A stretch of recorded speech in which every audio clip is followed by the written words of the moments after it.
अस्सलाम वालेकुम friends, welcome back. Drama serial Malkiya, जिसकी आने वाली एपिसोड में हम देखेंगे कि सोहा ने इस घर पर राज करना शुरू कर दिया। मतलब सोहा ने इस घर को अपनी मलकियत समझना शुरू कर दिया। तो ऐसा कुछ नहीं भाई, सोहा को सुंबल ने और जावियार ने ही टास्क दिया कि वो अब सारे के सारे मेड्स की हेड है और इन सबको सोहा ही कैटर करेगी। सोहा को भी तो जॉब चाहिए थी, तो सुंबल ने सारे का सारा काम सोहा को समझा दिया कि अब ये वाली सारी फैमिली तुम्हारे अंडर आएगी। मतलब जितने भी उनके मेड हैं इन सबको डील करेगी सोहा। जावियार भी ऊपर से सब देख रहा है और जावियार ने ही तो ये कहा था। तो खैर सोहा तो अपनी ड्यूटी बहुत ही ईमानदारी से निभाएगी। काम है और जॉब से उसे बहुत मोहब्बत है, क्योंकि उसने तो अर्न करना है अपना घर चलाने के लिए। छत तो उसको मिल गई, मगर बाकी एक्सपेंस तो उसने ही करने हैं। और घर में जॉब मिल जाए इससे अच्छा और क्या चाहिए। अब दूसरी ही तरफ बड़ी बहन का जावियार को फ़ोन आता है कि उसने किसी को पिक करना है एयरपोर्ट से। तो जावियार साफ मना कर देता है।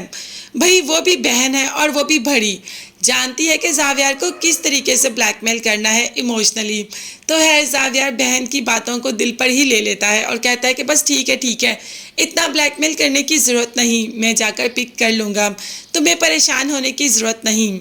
अब जावियार जल्दी जल्दी जा रहा होता है और सोहा भी जल्दी से आ रही होती है। तो दोनों जल्दी जल्दी में जल्दी से टकरा जाते हैं और बस उसी जल्दी जल्दी में एक दूसरे को आराम से देखते ही जाते हैं। दोनों की आंखें तो एक दूसरे से हट नहीं रही होती।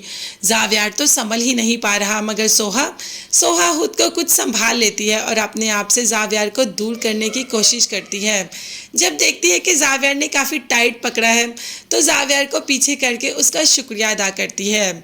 अभी भी जावियार को सोहा की किसी बात की समझ नहीं आ रही, क्योंकि उसकी नज़र सोहा से ही नहीं हट रही। उसने इतने करीब से सोहा को पहली बार देखा और ख़ुद को उस खुमार से निकाल ही नहीं पा रहा है। सोहा जावियार का थैंक यू करके वहाँ से चली जाती है और जावियार भी रेडी होके एयरपोर्ट के लिए निकलने ही लगता है कि आते ही एक मेड के हाथ से चाय जावियार के जूतों पर गिर जाती है और जावियार अपने जूते उससे साफ भी करवाता है।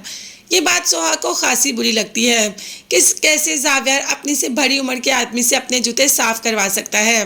तो जैसे ही सोहा बाहर आती है, जावियार ने तो वो जूते पहने ही नहीं, तो उसे कह देती है कि अगर आपने जूते बदलने ही थे तो उससे साफ करवाने की क्या ज़रूरत थी। जिस पर जावियार का कहना था कि हर इंसान को उसकी लिमिट में रखना चाहिए, तो सबको पता होना चाहिए उसकी लिमिट क्या है। शायद सोहा अपनी लिमिट से ज़्यादा ही जा रही है और जावियार को उसका ये सब कुछ करना पसंद भी आ रहा है। आप देखते हैं कि ये पसंद मोहब्बत में कैसे, कब और कहाँ भाई यहीं बदलेगी। तब तक के लिए चैनल को सब्सक्राइब कर लीजिएगा। नेक्स्ट वीडियोस तक के लिए अल्लाह हाफिज़, बाय बाय।